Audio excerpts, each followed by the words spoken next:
नमस्कार, ये है रेडियो हिंदुस्तान और मैं हूँ आपके साथ आरजे अंजू। रेडियो इंस्पिरेशन में आज मैं आपको एक ऐसा वाक्य सुनाने जा रही हूँ जिसे सुनकर आप एक ऐसी प्रेरणा ले सकेंगे जिससे आप और भी लोगों को प्रेरित कर सकते हैं। ये एक वास्तविक वाकया है। एक सुंदर महिला ने विमान में प्रवेश किया और अपनी सीट की तलाश में नजरें घुमाई। उसने देखा कि उसकी सीट एक ऐसे व्यक्ति के बगल में है जिसके दोनों हाथ नहीं थे। महिला को उस अपाहिज व्यक्ति के पास बैठने में झिझक हुई। वह सुंदर महिला एयर होस्टेस से बोली, मैं इस सीट पर सुविधापूर्वक यात्रा नहीं कर पाऊंगी क्योंकि साथ की सीट पर जो व्यक्ति बैठा हुआ है उसके दोनों हाथ नहीं है। उस सुंदर महिला ने एयर होस्टेस से सीट बदलने हेतु आग्रह किया।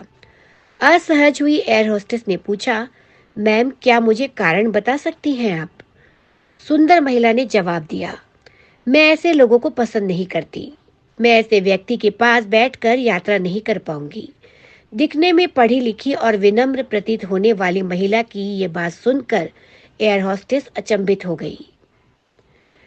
महिला ने एक बार फिर एयर होस्टेस से जोर देकर कहा कि मैं उस सीट पर नहीं बैठ सकती, अतः मुझे कोई दूसरी सीट दे दीजिए। एयर होस्टेस ने खाली सीट की तलाश में चारों तरफ नजरें घुमाई, पर कोई भी सीट खाली नहीं दिखी।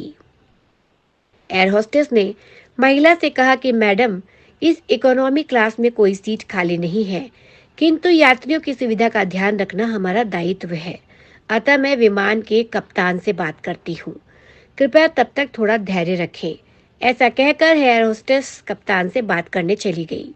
कुछ समय बाद लौटने के बाद उसने महिला को बताया, मैडम, आपको जो असुविधा हुई उसके लिए बहुत खेद है। इस पूरे विमान में केवल एक सीट खाली है और वह प्रथम श्रेणी में है। मैंने हमारी टीम से बात की और हमने एक असाधारण निर्णय लिया। एक यात्री को इकोनॉमी क्लास से प्रथम श्रेणी में भेजने का कार्य हमारी कंपनी के इतिहास में पहली बार हो रहा है। सुंदर महिला अत्यंत प्रसन्न हो गई, किंतु इसके पहले कि वह अपनी प्रतिक्रिया व्यक्त कर पाती और एक शब्द भी बोल पाती, एयर होस्टेस ने उस अपाहिज और दोनों हाथ विहीन व्यक्ति की ओर बढ़ते हुए विनम्रता पूर्वक उनसे पूछा, सर, क्या आप प्रथम श्रेणी में जा सकेंगे? क्योंकि हम नहीं चाहते कि आप एक अशिष्ट यात्री के साथ यात्रा करके परेशान हो। ये बात सुनकर सभी यात्रियों ने ताली बजाकर इस निर्णय का स्वागत किया। वह अति सुंदर दिखने वाली महिला तो अब शर्म से नजरें ही नहीं उठा पा रही थी। तब उस अपाहिज व्यक्ति ने खड़े होकर कहा, मैं एक भूतपूर्व सैनिक हूँ। मैंने एक ऑपरेशन के दौरान कश्मीर सीमा पर हुए बम विस्फोट में अपने दोनों हाथ खो दिए थे।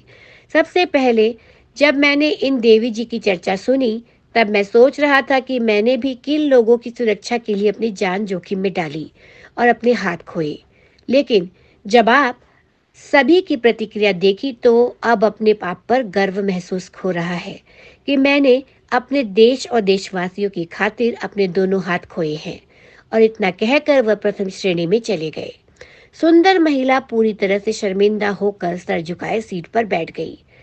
अगर विचारों में सुंदरता नहीं या उदारता नहीं, तो ऐसी सुंदरता का कोई मूल्य नहीं है। चलूंगी, आपसे फिर मिलूंगी जल्दी ही कोई अन्य किस्सा लेकर। तब तक के लिए मुझे दीजिए अनुमति। नमस्कार। रेडियो हिंदुस्तान।